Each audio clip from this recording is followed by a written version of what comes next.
बिस्मिल्लाहिर्रहमानिर्रहीम। अजीजान मन, आपको आपके भाई आदिल राजा का सलाम पहुंचे।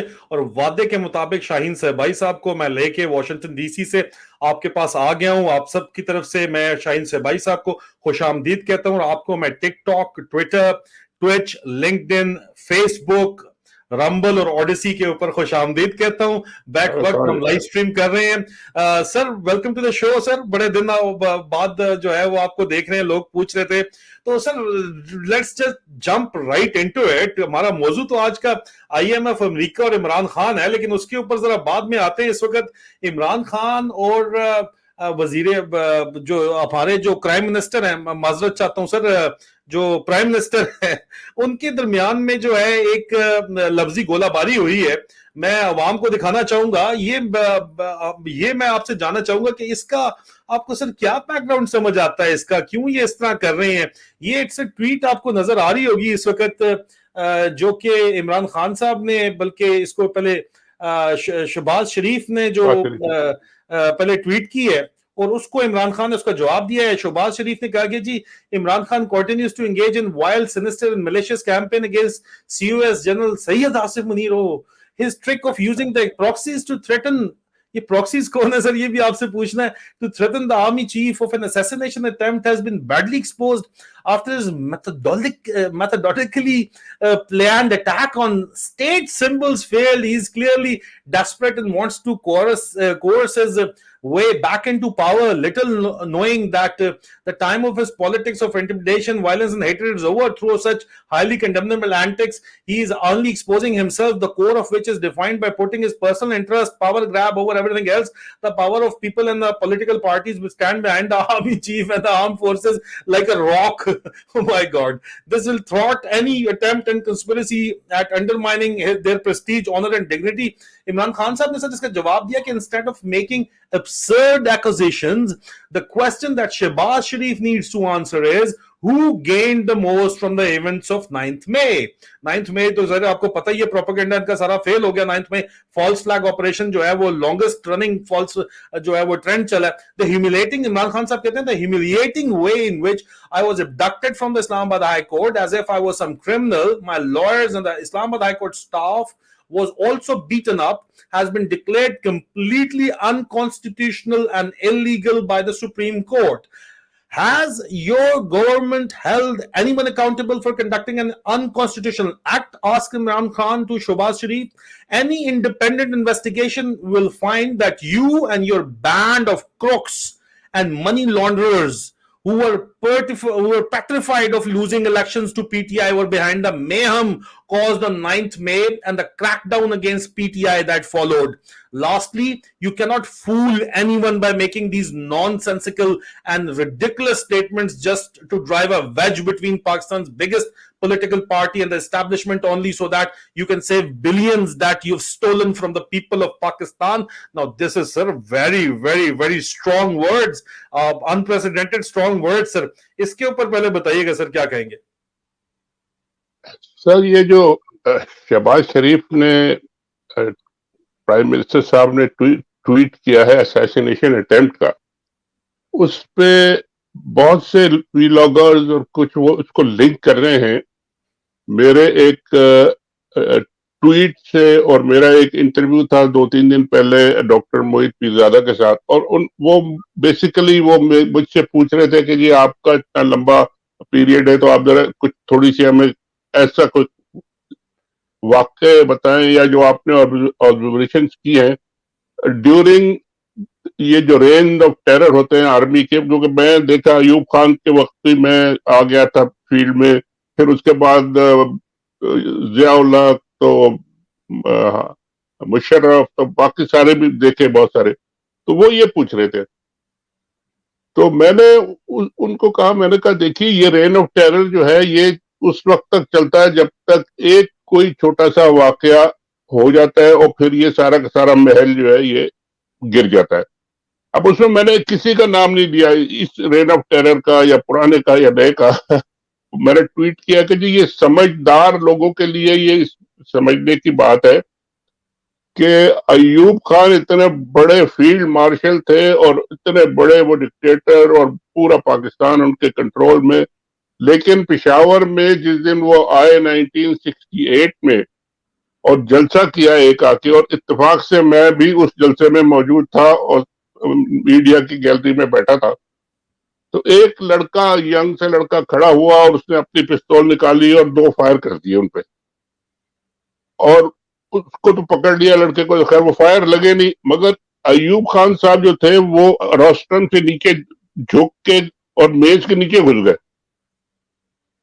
और ये सब लोगों ने देखा। और उस दिन उनका रेन ऑफ टेरर जो था, वो महल पूरा का पूरा लोगों टूट गए, टूट, वो जो फियर जो था ना, वो लोगों ने कहा ओए ये फील्ड मार्शल मेज के नीचे घुस रहा है, ये क्या। और वो वाकई ये हुआ कि वो उनका फियर निकल गया, और कुछ महीने के बाद वो मूवमेंट चली और वो फिर गए।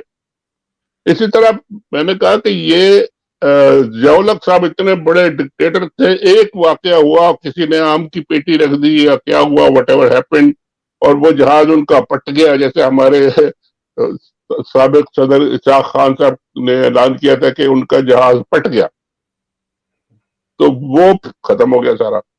तो मैंने ये कहा, मैंने कहा ये रेन ऑफ टेरर जो होता है, एक वाकया की खत्म मोड़ होता है, वो वाकया जिस दिन हो गया, ये रेन ऑफ टेरर गायब हो जाता है। इसको लेके अब ये कैंपेन शुरू की है इन्होंने कि जी असैसिनेशन की तरफ इनको ले जाया जा रहा है, और ये किया जा रहा है, वो किया जा रहा है, और वो पता नहीं क्या किया जा रहा है। यानी मुझे तो ये अंदाजा हुआ, इसमें माजरत चाहता हूँ जी, बात कीजिएगा सर, आप खत्म कीजिए बात। हाँ नहीं पूछ रहे आप। सर इसमें इनका कोई खौफ, इनके अंदर जो इनके अंदर जो खौफ है वो पन्हा नजर नहीं आता, बहुत इनसिक्योर नजर नहीं आते? मैं यही कहने लगा था कि अगर एक ट्वीट और एक ओल्ड वाकया जो 1968 का है, और फैक्चुअली है वो, इट हैपेंड, वो सारा रिपोर्टेड है सारी हिस्ट्री में, अगर उसका कोई मेंशन कर दे तो वो ये समझते हैं कि जी हमारे ऊपर ये असैसिनेशन अटेम्प्ट की साजिश हो रही है। ये क्या बेवकूफी की बात है, और क्या इनके, ये आप बिल्कुल सही कहा, इनसिक्योरिटी की हाइट है, इनसिक्योरिटी की हाइट है, और मेरा ख्याल है अंडरस्टैंडिंग की इतनी कमी है और इतना कॉन्फिडेंस की कमी है कि समझते हैं कि कोई भी चीज बस खामोशी होनी चाहिए, कब्रिस्तान की खामोशी होनी चाहिए। नहीं, लेकिन सर इसमें एक चीज ये भी है कि मेरी जो अफसरान से बात होती है या जूनियर अदर रैंक से बात होती है, एक शदीद नफरत पाई जाती है lieutenant general retired Asim Munir से मुतल्लिक। पाक फौज के अफसरान में, जवानों में, रिटायर्ड जनरल कहते हैं हमारे मत्थे मार दिया गया है, हमारी इज्जत ही हमारे पास थी, हम कौन सा जर्नैलों की तरह खा रहे हैं, कमा रहे हैं, हमारे मत्थे मार दिया इसको जो है, और ये शरीफों का नौकर बना हुआ है। लोग इस तरह की बातें करते हैं, ये नौकर बना हुआ है शरीफों का और हम बदनाम हो रहे हैं। जाहिर बात है सर, लोग ये तो नहीं कहते, बहुत मेरे आपके जैसे लोग जो स्पेसिफिकली चंद लोगों के ऊपर बात करते हैं, लोग तो फिर सारी की सारी वर्दी, उनको जर्नैल तो नजर नहीं आ रहे, उनको तो वर्दी नजर आती है, और बेचारे बदनाम कर रहे हैं और इज्जत के पीछे नौकरी लोग कर रहे हैं। सर इतनी तनख्वाह तो कभी भी नहीं थी, ना कभी हो सकती है, ये तो इज्जत और प्राइड के पीछे नौकरी लोग फौज के अंदर करते हैं सर, तो ये चीज भी तो वहां पे है सर। जी सर, इंस्टीट्यूशन की जो इमेज है वो आपकी परफॉर्मेंस, आपका डिमीनर, आप किस तरह उसको हैंडल करते हैं, पर चीफ की बात है, चीफ और उनके साथ जो जो जो कोर के लोग होते हैं। अब मुझे एक और बात याद आ गई, यही सिचुएशन तकरीबन मुशर्रफ के जमाने में भी क्रिएट हो गई थी कि लोगों को मना कर दिया गया था कि आप वर्दी पहन के बाहर नहीं जाएंगे, क्योंकि एक वर्दी पहन के कोई मेजर थे या कैप्टन थे या कौन थे, उनको पकड़ के लोगों ने या किसी ने उनको पकड़ के कुटाई कर दी थी। तो फिर ये बैन हो गया था कि आप वर्दी पहन के नहीं जाएंगे, और लोग वो वर्दी को देखते, वो ही देखते कि शरफ है या कौन बैठा है, ये क्या करे। तो वो भी हुआ। अब उसके ऊपर ये नया कट्टा खोल देंगे कि जी ये लोगों को कह रहे हैं कि जी इनकी पिटाई करो पता नहीं, इनकी पास कोई कहने के लिए बात ही कोई नहीं है। तो हुआ ये, होता यही है कि इंस्टीट्यूशन जब आपका बदनाम हो जाए, पूरा लोगों की नजर में गिर जाए, तो फिर आपके चीफ ने उठाना होता है, उसको लिफ्ट करना होता है अपने एक्शन से। सर चीफ का एक्शन तो एक ही तस्वीर उसकी खींची करते आई है, वो एक क्रिमिनल के साथ आई है, मोहसिन बेग को, जिसको वो वजीर आजम लगाना चाहता है, और जो न्यूयॉर्क से कन्विक्टेड क्रिमिनल है सर, तो वो क्या इंप्रेशन कन्वे करता है सर आपके ख्याल में, जो अपने आप को दुनिया को हाफिज बनाता है और बाकी दुनिया में एक बोटल लेगर जो है वो उसका यार है? तो मतलब व्हाट काइंड ऑफ इंप्रेशन हम चीफ ये किस तरह उठा सकता है सर? और जो देखिए वो जो अब्यूसिव लैंग्वेज यूज करता है दरबारों में जाके, सिर्फ इमरान खान के खिलाफ नहीं, अपने अफसरों के खिलाफ भी अब्यूसिव लैंग्वेज यूज करता है। और एक ऑनरेबल ऑफिसर जो core commander Lahore general Salman Fayaz Gani जैसे जो अफसर है, ऑनरेबल ऑफिसर्स को जलील करता है और उनको जो है फौज से किक आउट करता है। क्यों? तो उस पर सर किस तरह वो कुछ एक रोल मॉडल बन सकता है यहाँ पे? तो ये तो सर हालात जो है वो कहीं भी कोई बेहतर होते आपको नजर आ रहे हैं इस सिचुएशन के अंदर? देखिए यही काम होता है चीफ का कि वो अपने इंस्टीट्यूशन का इमेज, उसका रिस्पेक्ट और ऑनर जो है ना वो हर तरीके से मेंटेन करे और लोगों की नजरों में वो पसंद करें उसको। वो लोगों की मर्जी के बगैर, लोगों की सपोर्ट के बगैर, उनकी हिमायत के बगैर आर्मी ना लड़ सकती है ना कुछ कर सकती है। यानी ये बिल्कुल एक सॉलिड बात। और आप अगर लोगों को अपने आप से नफरत करने पे मजबूर कर रहे हैं तो ये तो आपके लिए अच्छा नहीं है। अब आपने बात की एक आदमी को बिठा के वो बनाना चाहते हैं। हमने तो अभी देखा रिसेंटली जब लाहौर का ये असेंबली टूटी तो वहां पे भी एक इसी तरह के कोई दोस्त साहब थे, मीडिया के एक रिपोर्टर थे और वो उनको बना दिया गया लाहौर का चीफ मिनिस्टर। और उसके बाद वो बन गए और उसके बाद टाइम भी खत्म हो गया, उसके बाद भी बने हुए जी सर। असेंबली यानी 3 महीने के लिए बने थे, वो 3 महीने भी गुजर गए बने हुए। यानी कानून की अगर आप खुद रिस्पेक्ट नहीं करेंगे, अगर पूरा इंस्टीट्यूशन और पूरी जुडिशरी की आप ऑर्डर्स और उनके जो फैसले हैं उनको आप नहीं मानेंगे तो ये तो फिर आप खुद इनवाइट कर रहे हैं कि लोग आपको गालियां दे, लोग आपसे नफरत करें, लोग आपके ऊपर टू टू करें कि जी ये किस किस्म का इंस्टीट्यूशन है, ये डिफेंड कर रहा है पाकिस्तान को या मजबूत कर रहा है, ये लोगों में ये पॉपुलरिटी गेन कर रहे हैं, ये सब करके। ये इनका काम था सोचने का, थिंक बिग, थिंक लार्ज। आप बहुत बड़ी जगह बैठे और उसको आप जस्टिफाई करें कि जी यू डिजर्व दैट प्लेस।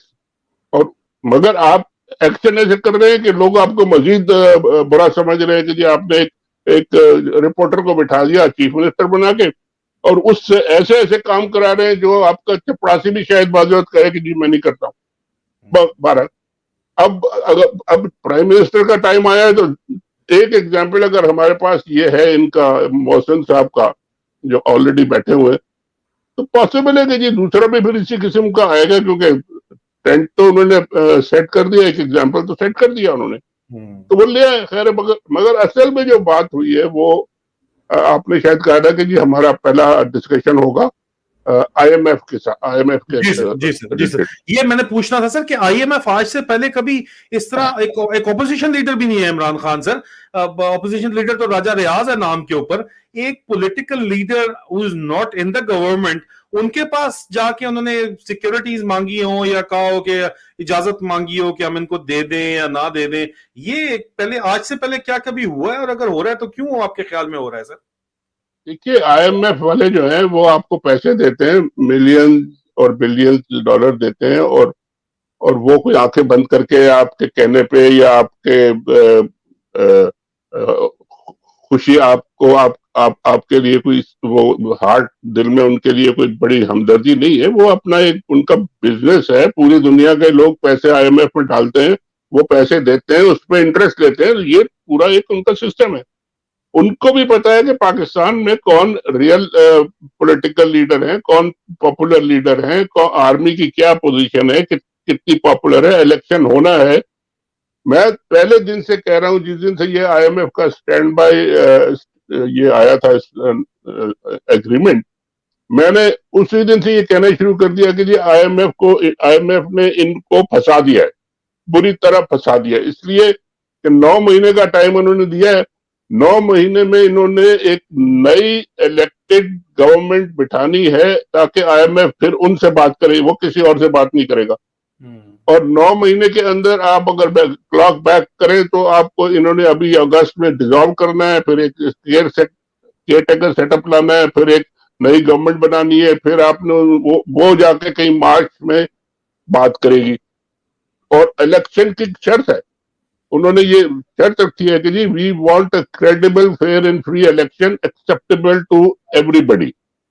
अब अगर इमरान खान साहब को या पीटीआई को इस प्रोसेस में से आप निकाल दें तो ये तो मेरा ख्याल है, एक जगह मेरा लिखा था, लोगों ने मुझे कहा नहीं ऐसा ना कहे, मैंने कहा ये आप पूरे हलवे की देग पका रहे हैं और उसमें आप चीनी कहेंगे कि नहीं होगी तो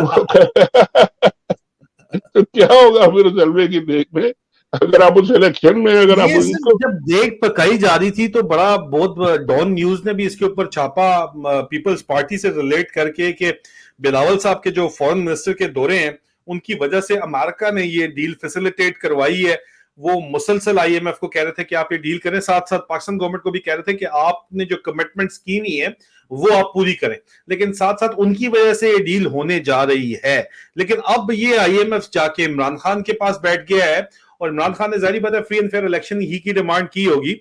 ये अभी आपको सर अमेरिका किस तरफ खेलता हुआ नजर आ रहा है? ये तो पहले तक तो चलो ठीक है, विजिबल रजीम चेंज ऑपरेशन से अभी तक नजर आ रहा था कि ये एक हमारी जो डीप स्टेट है उसी को उनकी डीप स्टेट सपोर्ट कर रही है, लेकिन यहां पे सर जो कुछ अभी मूवमेंट हुई है, एक आईएमएफ कि डेलीगेशन इमरान खान के पास जाता है, साथ ही यूरोपियन यूनियन का जो क्लियर कट स्टेटमेंट पाकिस्तान में ग्रॉस ह्यूमन राइट वायलेशंस को रिलेट करते हुए आता है कि इसके बगैर हम आपसे बिजनेस जीएसपी प्लस स्टेटस वगैरह आप भूल जाएं। दो तीन जो डेवलपमेंट मेजर इंटरनेशनल लेवल के ऊपर वाजे तौर के ऊपर नजर आती हैं, उस सिचुएशन में आपको सर अमेरिका या आप जहां बैठे हुए वॉशिंगटन में इस वक्त क्या मूड नजर आ रहा है सर? जी जी। क्या क्या आपको होता हुआ नजर आ रहा है? कुछ चेंज इन स्टैंस नजर आ रहा है क्या आपको? अमेरिका का स्टैंस बिल्कुल चेंज नहीं है, मगर हमेशा अमेरिका का स्टैंस यही होता है।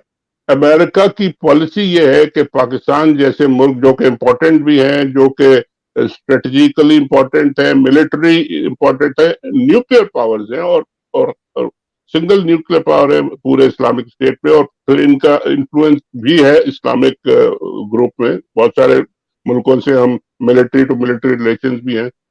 उनका हमेशा से ये पॉलिसी रही है कि जी पाकिस्तान को हमने स्क्वीज स्क्वीज तो करना है, दबाव पे रखना है अपने काम करवाने के लिए, लेकिन खड्डे के अंदर नीचे गिरने नहीं देना। जब ये खड्डे के बिल्कुल कोने पे पहुंच जाए तो इनको किसी तरीके से पकड़ लेना, रोक लेना, नहीं भाई ये रुक जाओ, हम कुछ करते हैं कुछ करते हैं कुछ करते हैं। अच्छा एक मिनट सर, यहाँ पे अगर इमरान खान को जिस तरह डिच करना चाह रहा है आसिम मुनीर एंड पार्टी जो है एंड को है एंड शरीफों ने जो जाल बुना हुआ है कि इसको माइनस करो और नवाज शरीफ साहब वापस कुछ अरसे के लिए सो कॉल्ड जो अपने माउथ पीसेस से बयान दिलवा रहे हैं, काम करवा रहे हैं कि जी कुछ अरसे के लिए वो वजीर आजम बनना चाहते हैं, फिर वापस वो छोड़ देंगे, चाहे बिलावल बन जाए या शहबाज बन जाए, तो उसके लिए तो मेगा करप्शन की जरूरत होगी, मेगा इलेक्शन रिगिंग की जरूरत होगी और उसके प्लान भी तैयार हैं।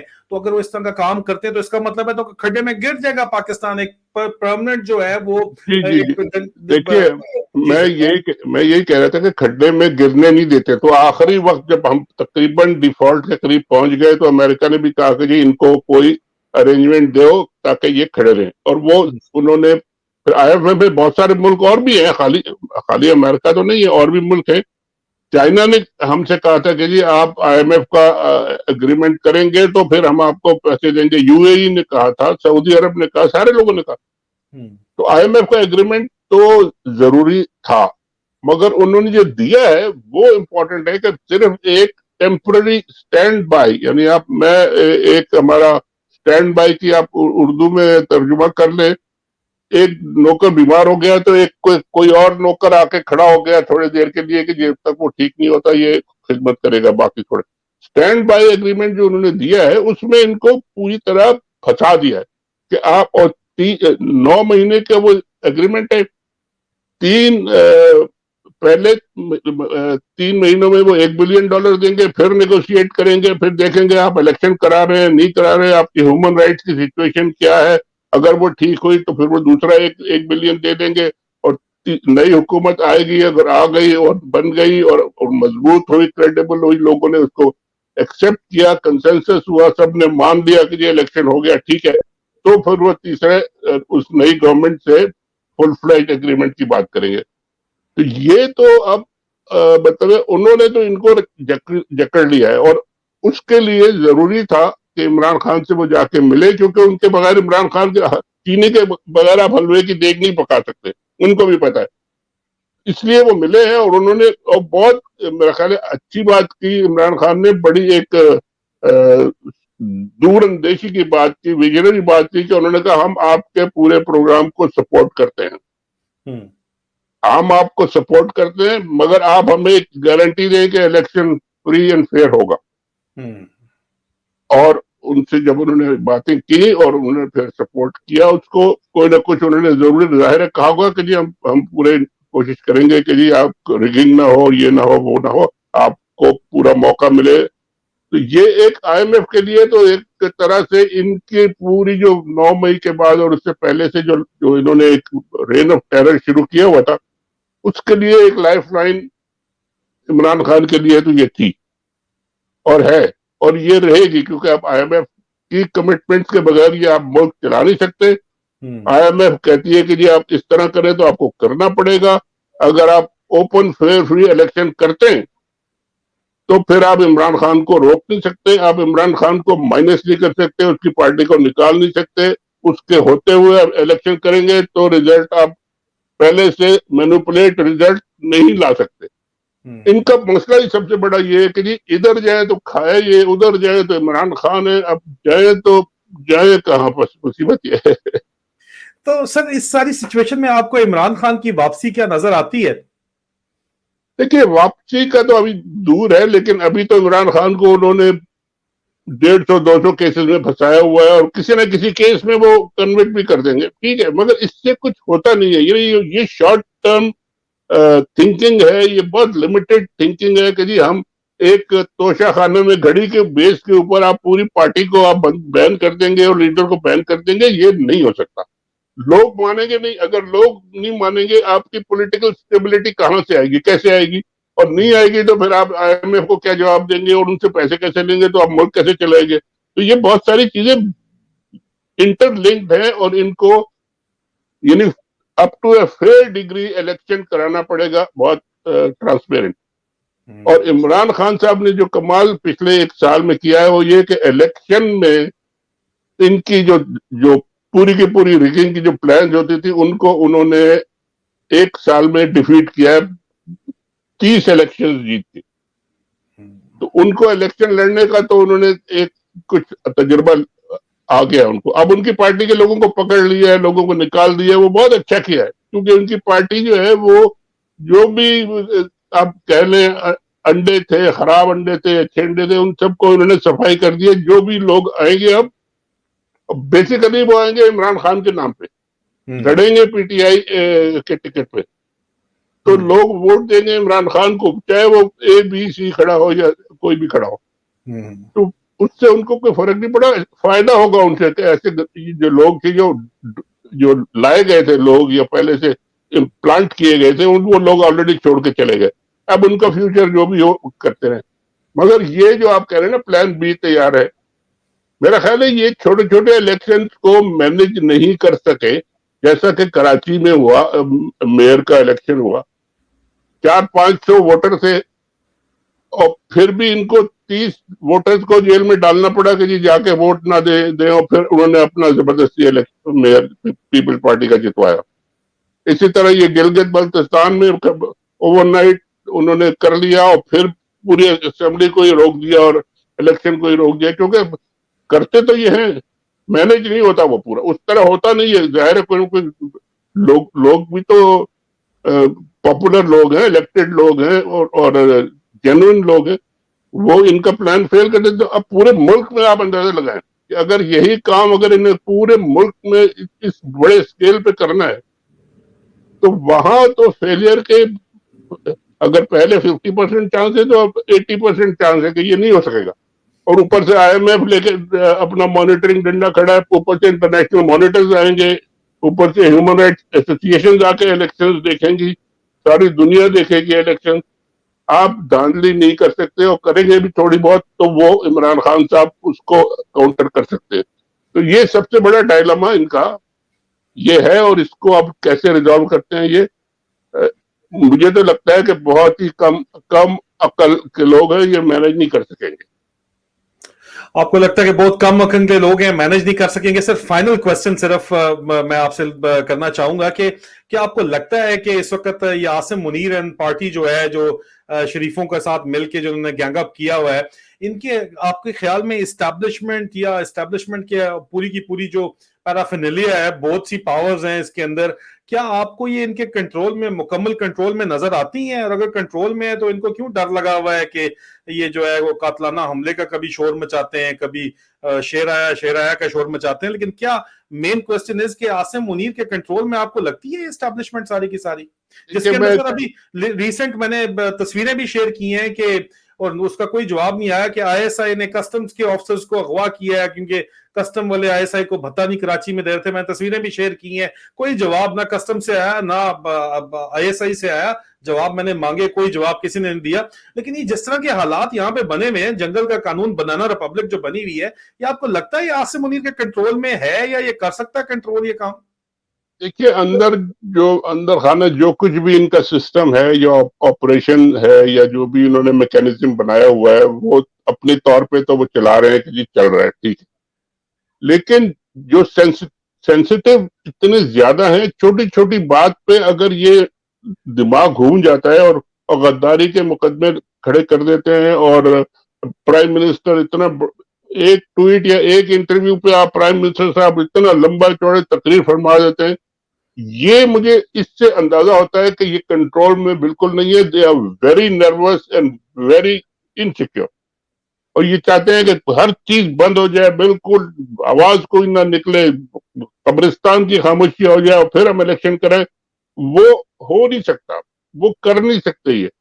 और जब वो नहीं कर सकते तो ये सेंसिटिव हो, फिर गालियां देते हैं, केस कर दो जी, ये पकड़ लो, पकड़ ढकड़ कर। जो पाकिस्तान में बेचारे जर्नलिस्ट हैं या जो हमारी तरह के लोग हैं, उनका आप देख लीजिए क्या असर है।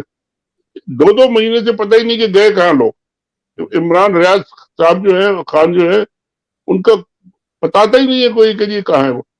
तो ये जबरदस्ती करके कुछ नहीं कर सकते।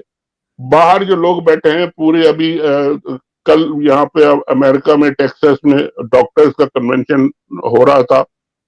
हजारों डॉक्टर्स आए और उन्होंने खड़े होकर पता नहीं कितनी देर तक इमरान खान के लिए तालियां बजाई, और उनका फिर एड्रेस भी हुआ।